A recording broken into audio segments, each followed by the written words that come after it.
Сәлем қайырлы күн оқырман. Кім шоколадный сникерсті жақсы көреді, онда дәл осы сникерсті чизкейкті жасап көруді ұсынамын. Бір жасағаннан шығады. Видеоны жоғалта алмашын каналыма подписаться жасап, қоңырша белгісін басып қойды ұмытпаңыздар. Алдыменен кез келген шоколадты печенье жарайды. Дәл осындай печеньемізді сок-выжималка не болмаса блендермен жақсылап ұнтақтап дайындап аламыз. Дайындап алған ұнтақты осылай ыдысымызға салып, оның үстінен бөлме температурасындағы сары майымызды салып, қолдың көмегімен қамыр дайындайтын боламыз. Ешқандай да қамыр жасауды, дайындауды талап етпейтін, қамыр жаюды талап етпейтін дәл осындай чизкейкті сізде жасап көріңіз. Дәл осы қамыр дайындап алғаннан соң, осы дайын қамырымызды алдын ала дайындалған формамызға салып, формамызға орналастырып алатын боламыз. Енді осы дайын формаға орналастырған қамырымызды морозилькке кішкене уақыт, 10-15 минут уақытқа қатыруға қоятын боламыз. Оған дейін салмасын дайындаймыз. Қаймағымыздың үстінен 3 дана жұмыртқамызды жарып салып, оның үстінен вареный сгущенкамызды құйып салып алатын боламыз.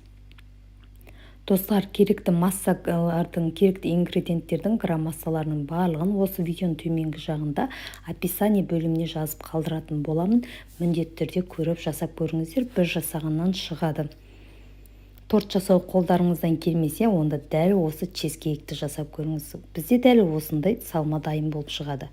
Дайын болған салмасын осы жаңағы формамызға құйып, 180 градуста 30-40 минут шамасында пісіріп алатын боламыз. Оған дейін пісіруге дейін біз ганашымызды дайындайтын боламыз. Ол үшін бетіне құйғанға ганашымызға осылай шоколадымызды үстіне сары майымызды құйып, екеуін жақсылап ерітіп, оның үстінен орех жаңғақтарын дәл осылай салып, жақсылап араластырып дайындап алатын боламыз. Осымен біздің ганашымыз дайын. Енді пісіп шыққан пирогымыздың бетіне осы шоколадты ганашымызды құйып алатын боламыз. Достар, видео рецепт ұнаған болса, комментарий бөліміне өз ойларыңызды қалдырып, кім жасап көрді, өз пікірлеріңізбен, отзывтарыңызбен бөлісіп кетсеңіздер болады.